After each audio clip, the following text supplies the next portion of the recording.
Hello everyone and welcome back. Today I'll be reviewing the film My Uncle Jens from the 2025 South by Southwest Film Festival. My Uncle Jens is directed and written by Brwa Vahabpour and stars Peiman Azizpour, Hamza Agooshi, Francesca Brænne, Emir Hakki, and Theresa Frostad Eggesbø. This is a My Uncle Jens movie review, and there will be spoilers. If you like our movie reviews, please like this My Uncle Jens film review and subscribe. Once subscribed, click the bell notification box to be instantly notified of new reviews. Please also consider supporting us through a channel membership or by becoming one of our patrons on Patreon at patreon.com/FilmBook. And now, the My Uncle Jens movie review. Writer and director Brwa Vahabpour crafts a sound, if not sleepy, film for his feature-length debut with My Uncle Jens, a film about a young man living a simple life in Oslo that is slowly turned on its side when a long-lost Uncle Jens arrives on his doorstep in the middle of the night. It's a meditative film that leaves crass dialogue and stylized gore to its contemporaries and asks the audience to question, how far would you go for an uncle you don't know? My Uncle Jens begins in a way that I wish more movies would, right away. A knock at the door wakes our lead character Akam from slumber, and we meet the pivotal Uncle Jens within the first 30 seconds of the film. All he has with him is the clothes on his back and a rolled-up rug, and he needs a place to stay. The acting and writing do a solid job of coloring the characters. Akam is shy, intelligent, and respectful of his uncle and their culture. Although raised in Oslo, Akam is from Kurdistan, and his Uncle Jens has traveled from Iran. At least, that's what he tells him.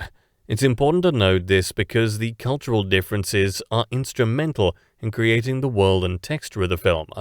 First, Uncle Jens, whose real name is Kurda, asks if he can stay for a few days. That extends into a week and then 2. Mind you, Akam doesn't live alone. He has 2 roommates, Pernilla and Stian, who are just as polite as him. Much of the humor comes from how the 3 roommates dance around their criticism of Uncle Jens, the way he leaves water on the bathroom floor, doesn't recycle properly, and a dozen other minute things that begin to sting like a million paper cuts. As the story progresses, bits and pieces of the puzzle that is Uncle Jens start to come together and reveal just how he ended up on Akam's doorstep. History and culture are of equal importance to the film. One cannot escape their past without first coming to peace with it. The cast does an excellent job of telling Vahabpour's story. Their performances feel hushed, even that of our Uncle Jens, who was undoubtedly the most boisterous. My Uncle Jens conjured similarities between the harrowing Dutch film Speak No Evil from 2022, in the way characters fall prey to their own politeness.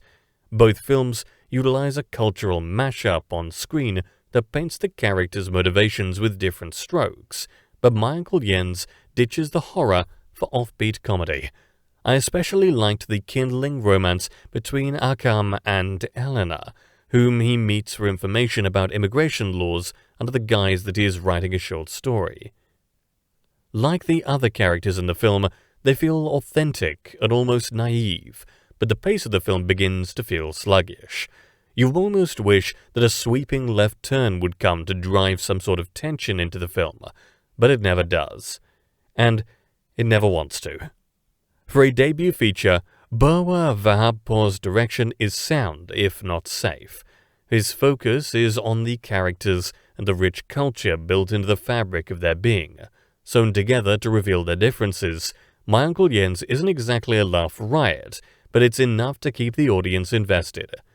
And that brings us to the conclusion of this My Uncle Jens movie review. Thanks for dropping by, and we'll see you next time.